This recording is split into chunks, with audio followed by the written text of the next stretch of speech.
Welcome to episode 41 of Pink's Picks, recommendations from a retired English teacher.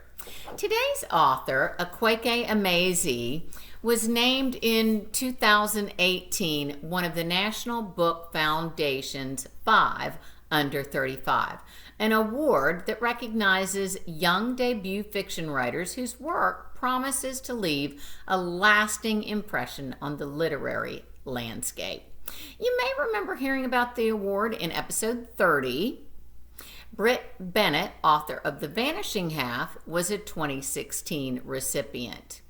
Like Bennett, Emezi has been longlisted, shortlisted, and a finalist for multiple awards and received top honors for transgender and LGBTQ literature. Emezi is non-binary, thus the pronouns they, them apply.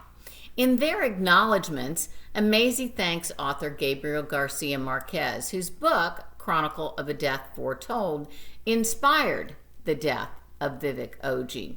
The plots of both novels revolve around the shocking circumstances of the protagonist's death. The New York Times called Vivek Oji remarkable and daring, a poetic mystery. I call it beautiful, from cover to cover.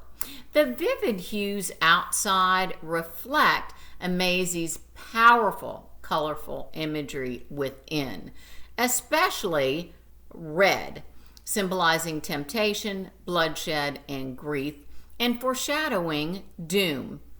The black on the cover, as well as the title page, perfectly represents the darkness in Vivek's soul as he initially suffers silently with his public versus private identities. Vivek says, "I felt heavy my whole life. I always thought that death would be the heaviest thing of all, but it wasn't. It really wasn't. Life was like being dragged through concrete in circles, wet and setting concrete that dried with each rotation of my unwilling body.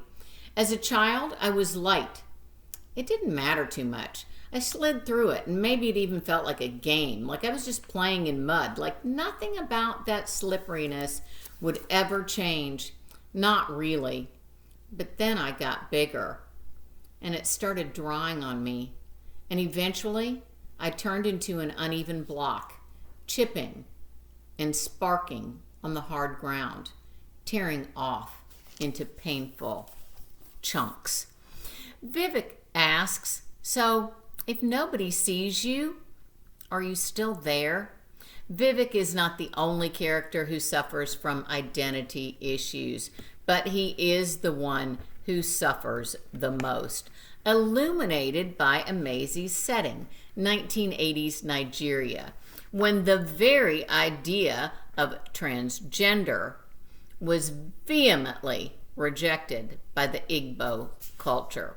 Structurally, Emezi begins with a powerful one-sentence chapter 1, followed by Vivek's first-person narration, both before and beyond the grave, woven with Osita's, his beloved cousin's, third-person perspective. I love Emezi's photo motif, from analogies to actual snapshots, which ultimately reveal Vivek's truth. I love Emezi's language, especially their metaphor and personification. For example, the grave was a red yawn in the ground. Love and guilt sometimes taste the same.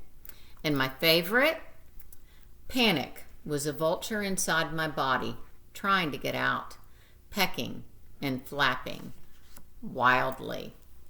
I give The Death of Vivek Oji an A. Next time, we'll be discussing another recent release, Ask Again, Yes.